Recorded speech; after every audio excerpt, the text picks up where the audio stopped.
Hello there, and welcome back to another Keeping It Real with Carrie episode. And today I want to talk to you about something that I do not think people talk enough about.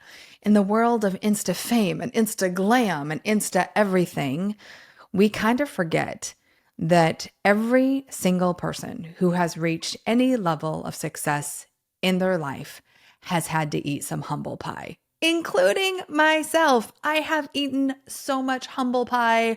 I am not surprised. I'm 1,000 pounds of humble pie-ness.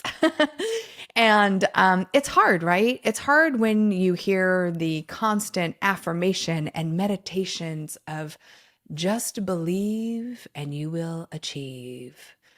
And I come from that. I mean, hello, my tagline is dream it, live it, be it. I am all about manifesting and believing and having faith.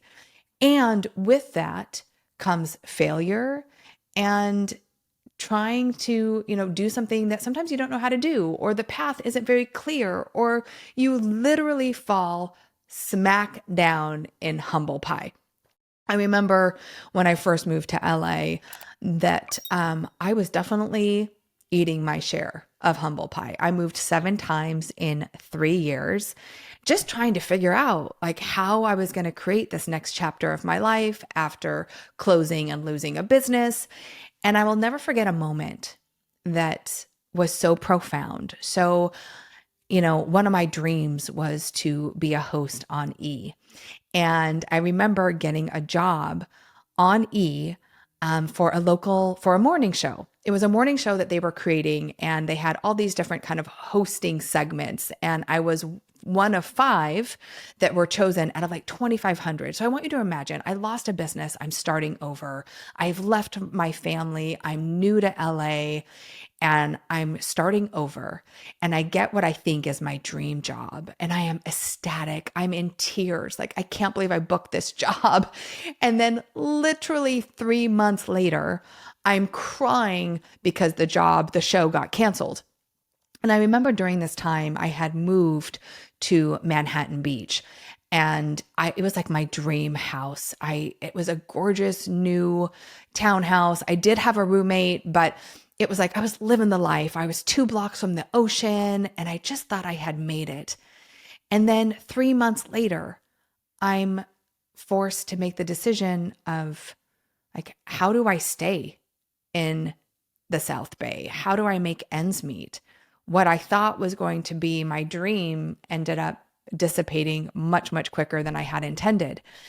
And I knew I didn't want to leave the South Bay area, which was Hermosa Beach, Manhattan Beach, Redondo Beach, if you're familiar with that area outside of Los Angeles at all. So I'm packing up my stuff and I'm like, what am I going to do now? And I came across an ad for someone that was looking for a roommate. Now, I want to go back a little bit here too, that I'm in my early 30s at this point. I'm probably 33, 34. I had owned 2 businesses. I had owned 3 homes. Just moving out and having a roommate was eating humble pie. But at least I was living in nice houses, in nice locations until this moment. And I was faced with, do I give up? Do I go back to Portland, or do I eat me a big old spoonful of humble pie? And I remember driving up to this house.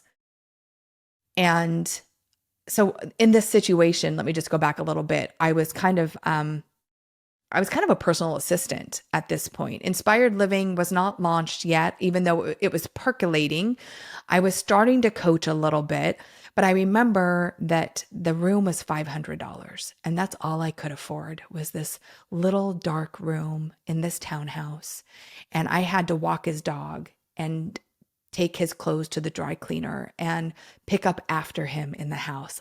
I mean, just go back for a moment. I've been, an entrepreneur. I've run 2 companies.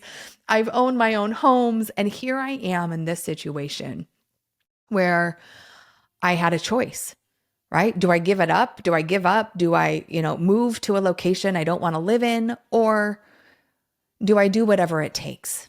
And I did whatever it took. And I remember moving in and I was in tears. Like, this is where I am in my life. My very first world problems. But it was a hard time for me. And that for me was really the beginning of stepping into inspired living in a much bigger way. I remember in that townhouse launching my first telecourse. And I think I had maybe 15 people on the line, right, on the phone. And, I fast forward, and I have a much different life. I live in a much different home in a much different area with a family. And I want to remind you that when you're really committed to something great, when you are holding a vision that God has put on your heart, that sometimes you do have to make choices that feel defeating at the time. That, maybe you're not taking the vacations, or, you end up being a roommate, or you're taking side jobs and you're just doing the hustle to make ends meet because you believe so much in what you can do and, what you can offer, but you just don't have all the pieces yet. And that was one of so many experiences in my own life when, I had to make a decision. And even though at the time it felt so defeating and so degrading, it allowed me to create inspired living. It allowed me to play and have some freedom with what I was going to do next. And you hear the stories, right, of J.K. Rowling. What was it? 12 times her manuscript was rejected for Harry Potter. Harrison Ford was told to quit acting. Oprah was fired from being a reporter. I mean, we all have these moments where we are rejected, where, we feel like we're taking a step back. I remember listening to Sarah Blakely's masterclass, and she was sharing when she started Spanx, for 16 years, she did all of the things. She didn't do advertising. She was the one that went into the stores with her little DVR, and the DVD, and she was doing the sales, and like she knew that that's where she had to start, is doing it herself. And I think with all that we see, with all the influencers and all the teams, like everyone makes it look so easy that if you can just see it and believe it, you achieve it tomorrow. And we give up. We give up when we're so close to the miracle. We give up because we're not willing to sacrifice in order to step into what's next. And you might be in a phase in your life right now where, you have to do something that you didn't want to do to get to a location that you haven't been to before. And I just want to remind you that it's okay. It's okay to do that, that you're not less of a person. There's no guilt, shame, blame.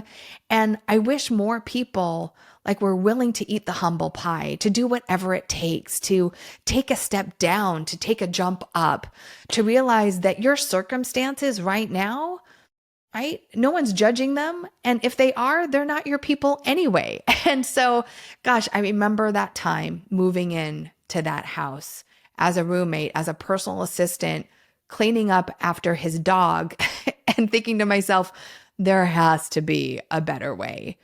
But that move was the perfect move because it led me to where I am today. So I just want to encourage you, no matter where you're at on your journey to success, that it's okay to pick up the phone and make the phone calls. It's okay to do the dirty work, to get your hands dirty, to get messy, to fall down, to make mistakes, to, feel like you're not CEOing, it's okay. And I think sometimes it's actually not only okay, it's imperative. It's imperative for our growth as humans to be humble.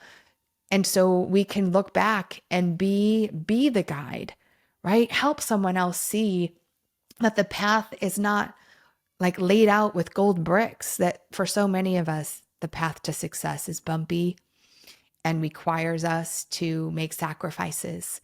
And that's all part of the journey, and it's all part of your story. And to know that you are here for a divine reason, that you have a divine calling on your life, and that, if you're in a hard place right now, to remember this is just a moment. It's just a moment in time. It's just a chapter in the great, incredible book of your life. Speaking of books, Stephen King, I wrote this down.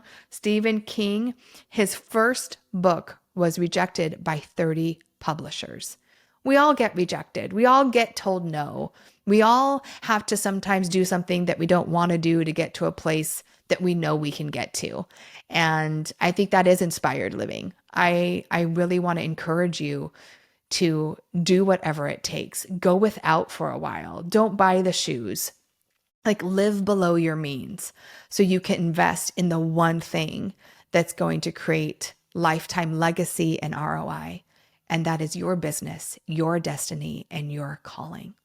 I hope this inspired you today.